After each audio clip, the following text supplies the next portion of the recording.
Why in the world would you replace the Gladiator rear bumper when you can just do this?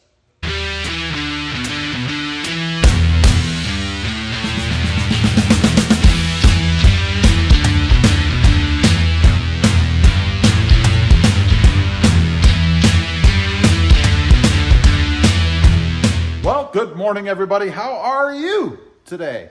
Pretty wet and rainy here. Great day to make videos. So why in the world would you replace the Jeep Gladiator rear bumper when you can just do this? You know, I can understand the front, right?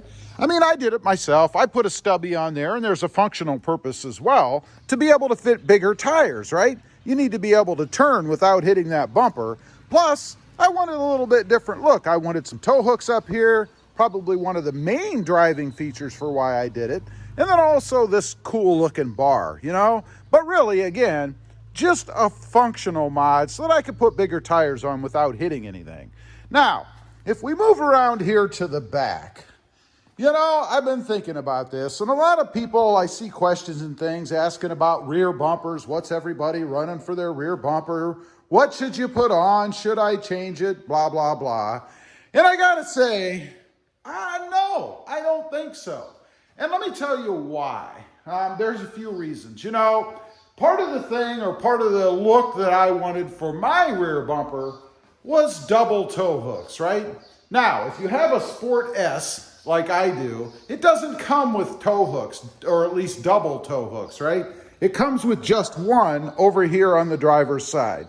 Now, I'm all about uniformity, right? So I wanted a second one, and fortunately, there is a remedy for that. I'm not gonna say it's the easiest mod to do in the world. I mean, you kind of have to separate parts of the bumper and then finagle that piece, the opening in there, because it comes with a closeout that you have to remove, right? I did that, not a big deal. Some people I know have even cut that out. Now, if you're real good with some sort of a saw, I suppose that's an even cheaper and easier way to do it, because the guts that you need are already behind there to bolt in a new tow hook. Now, I did that, obviously, as you can see, and I also painted mine green so that I could have the look that I want. Now, I'm curious what most people are looking for when they go with one of those big old steel bumpers. And I gotta say, I really haven't seen one yet that I really like. You know, they look like a big hunk of metal back there, and there's no style to them. They're all flat, they're all bland. There's just nothing exciting. Now, I know we're talking about rear bumpers, right?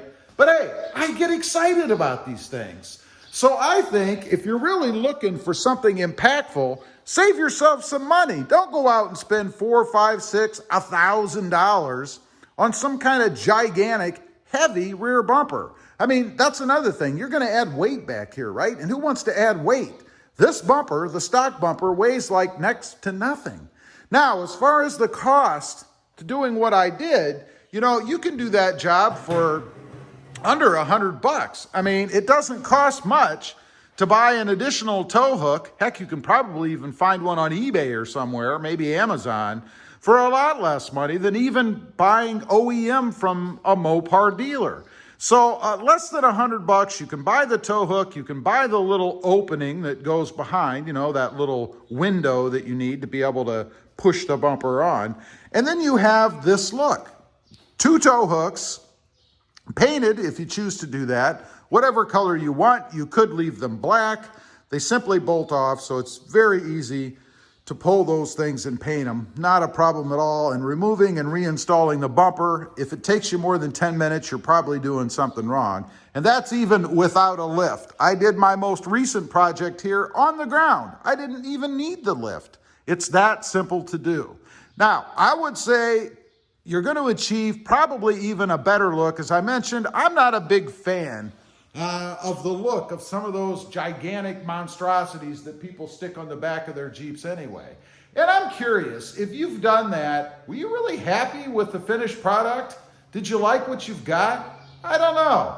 Now, the other thing with those steel bumpers, you know, they have welds and possibly some chipped up paint. You know, when you ship something that big and heavy, chances are it's probably going to get a little damaged before you get it, right?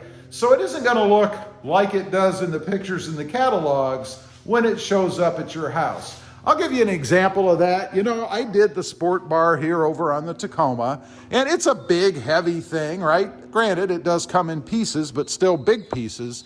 And even it had some chips in it. You can see right here, little areas where the paint was kind of rubbed off. I did touch them up, but let's be honest, it's not like it was when it was brand new, right? So you are going to have some of that to deal with, particularly if you go with a big old giant heavy bumper. Now, I mentioned the welds and stuff on it. You know, it is steel probably. Maybe you got one that's aluminum, but you might have a rust problem.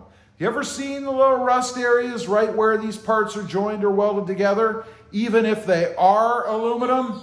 I have. And then you get to deal with fitment. You know, there always seems to be something when you get a part like this that just doesn't fit right. Again, I'll go back to my sport bar example. You know, the bolts that they sent me to tie it into the bracket that runs across the bed rail were the wrong bolts. They didn't fit. So now you have to stop in the middle of your project and screw around with fasteners and things that don't work. Of course, you don't have to do that if you stay with stock, because obviously you're going to have to remove it. And when you remove it, you're already going to have the fasteners that you need. They're already there and they fit.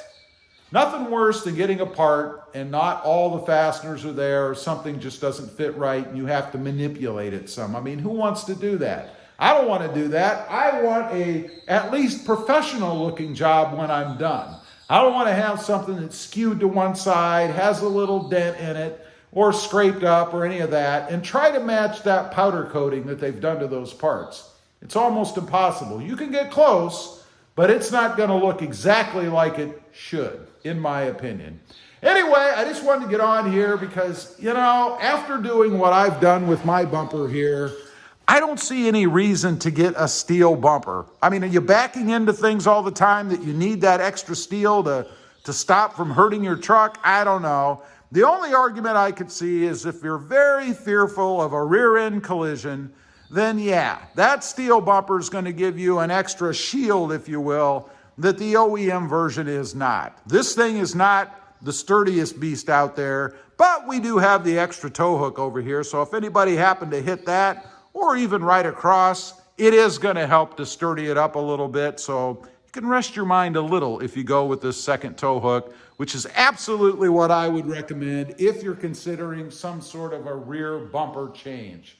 Why not just put an extra tow hook in and be done with it? Leave me a comment. Let me know what you think. Do you agree with me, or you're gung-ho for a new bumper because you want that heavy steel back there, or maybe aluminum? I'd be curious to know. Also, real quick, if you're interested, I have two other channels, Rob Motive, all about my 2020 Toyota Tacoma, and Rob Motive Civic, about my adventures with the Honda Civic Sport Hatch and the Honda Civic Type R. Check them out if you're interested. Please consider subscribing. Don't forget to click that notification bell so that you don't miss out on any upcoming videos. And do me a favor, smash that subscribe button on the way out. Thanks for watching. Stay safe out there.